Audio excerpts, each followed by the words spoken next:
now we have Trey Wingo joining us, the Chief Trends Officer still, like we said, at Caesars Sportsbook. Trey, welcome to the show. Thanks for joining us again. I think this is like the third or fourth time we've gotten to sit down and chat. Well, it's good to talk to you again, so let's get into it. What do you want to know? All right.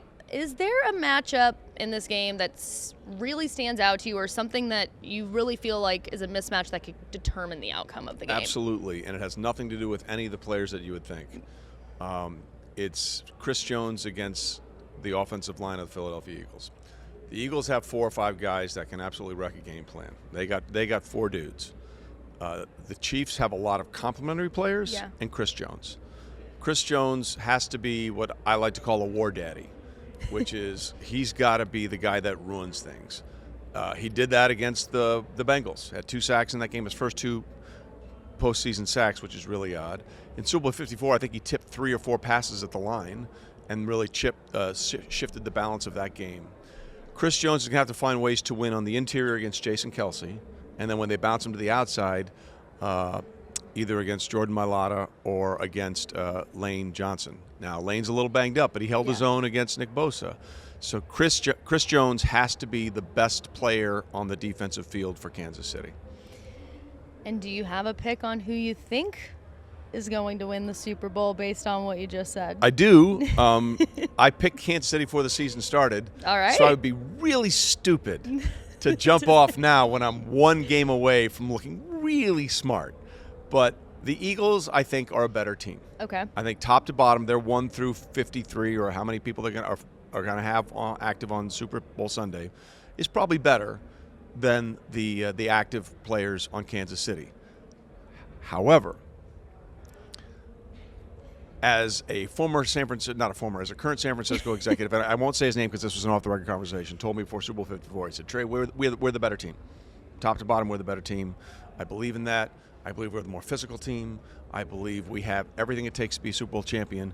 But that guy scares me to death, and that was Patrick Mahomes. And a 20-10 fourth quarter lead turned into a 31-20 loss. Yeah. Just like that. I believe that the Chiefs know that their legacy as a team is dependent on this game. It's one thing to go to 5 AFC championship games. It's another thing to win a Super Bowl. But if you get through this run and you only have 1 ring to show for it, the legacy of the team becomes a question. And I think this is a game where Kelce, Jones, Mahomes, Willie Gay, a lot of those players that have been around for a few years are going to say, this is our legacy game.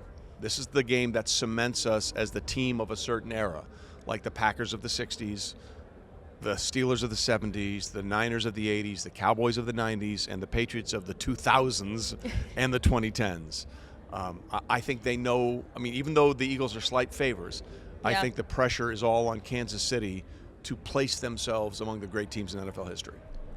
They might know that, and the pressure might be on them, but how are these injuries going to impact them? The injuries that Mahomes is dealing with, that wide receiver core, are they going to be able to survive those injuries enough to get that Super Bowl ring? I believe they can. Okay. Everybody's been a full participant in practice the last couple of days.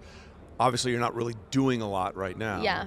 But from everything I'm hearing, L'Jarius Sneed is cleared concussion protocol. Willie Gay is expected to play. Mecole's on IR, so he's not going to play. Clyde Edwards-Helaire is going to play, a little more depth at running back, and I think Juju and Kadarius are all set and ready to roll. To be honest with you, the biggest injury concern for me in this game is not a member of the Kansas City Chiefs. It's Jalen Hurts. Yeah, that shoulder injury. No one really talks about it, okay, because it hasn't had to be a thing. Right. But, he hasn't been right since he hurt it against the Bears. And it's not just a shoulder sprain. Trust me. After this game, you're gonna hear the news. Jalen Hurts is going to need shoulder surgery. Yeah. It always comes out after the game, okay, after the season is over. Wow, I didn't know. How did this happen? He didn't have to throw it at all against the Giants. No. Didn't have to throw it at all against San Francisco because the Niners just puked all over themselves. And, give the Eagles credit that good teams take advantage of other teams' mistakes. It's hard when you have an 87th string quarterback. Yeah, and most games are lost than won. They Yeah. really are. The Niners did all the things that cost them that game. But if you look at that game in 2 ways, he threw it at 11 completions, had 123 yards.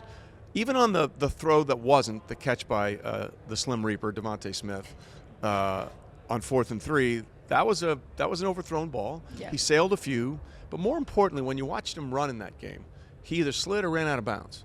Now, this is a guy that squatted 700 pounds at Oklahoma. He was a power lifter in high school. I've seen him drag players to the end zone. His shoulder is not right. Right. And if I'm Steve Spagnuolo, defensive coordinator for the Chiefs, I sell out to stop the run and basically say, prove to me you can win by throwing the football. And, I mean, Steven and I touched on this, earlier, but we saw him in some of the playoff games make those deep passes to A.J. Brown, and they didn't look wasn't great. The same. No, it just wasn't was not the now, same. Listen, he could be healed, and it could not be an issue. Yeah. But if I'm the Chiefs, you got to show it to me before I'll believe it. Yeah, I agree with you there. And so let's switch gears a little bit and talk about the location that we're at right now. Yeah. It is the first time a Super Bowl has ever been hosted in a legal betting jurisdiction. Now, you've covered many an NFL game, many a Super Bowl before, but how does the atmosphere change now that people here can get in on the action? Well, we always used to talk about it without talking about it, Yep. right? Like Al Michaels was famous for saying, and that kick is very important for some people in the desert. For years on NFL Live, we used to do preseason game win totals, but we couldn't say over/under. We'd say more than or less than. Skirt around it. Yeah, and you couldn't say the name of the franchise because those are syndicated and licensed. So you had to say the team in Dallas. Are they going to win more than or less than 9.5 games? Well, now it's all out in the open, and it's always been there. I mean, Betting has always been there. The injury report exists so you can set the line correctly, so everybody has the same information. Like, that's the whole point of the injury report, to set the line right. So nobody's getting inside information. It's just out in the open now, and it's so much better. And talking about, we've done this whole show on props. So do you have any insights for us on the Caesars Sportsbook? First of all, you guys have one of the biggest catalogs released by any. Over 2,000 ways to bet, including lots of great prop bets. Yeah, it's amazing. Every year they release that. Do you have, are there top props being bet at Caesars Sportsbook? Do you have a favorite prop? I have a couple, actually. All right. One of them is the idea of a safety. Okay. We've had 9 safeties in Super Bowl history, 4 in the last 14 Super Bowls. It's plus 835, so the odds are pretty good. Yeah. And then let's add in, you have the top 2 sack teams in the NFL here, Philadelphia and Kansas City. So let's say one team gets pinned down near the goal line, where you got those vicious pass rushes coming in. Ball comes out. Ball's on the ground. Somebody's got to jump on it. I like the idea of a safety in this game. And I also like the idea of a 2-point conversion. We haven't had one since the Patriots had 2 in their epic comeback in Super Bowl 51. I think that's plus 240 for the 2-point conversion.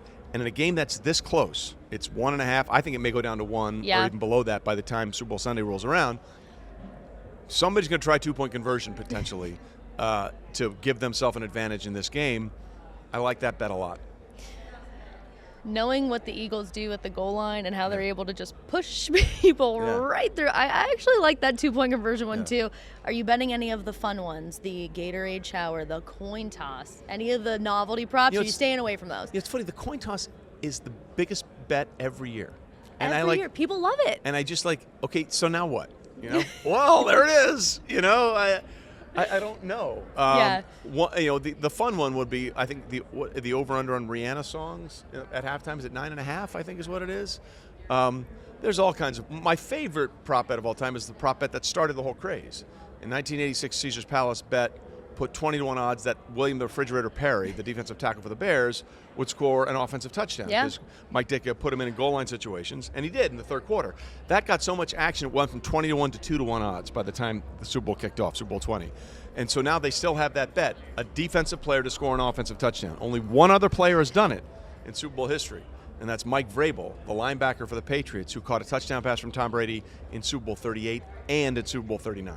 I really thought you were going to put me on the spot there, and I did not have the answer for it, so I'm glad you came prepared Happy to help. with the answer. Trey, thank you so much for joining us, as always.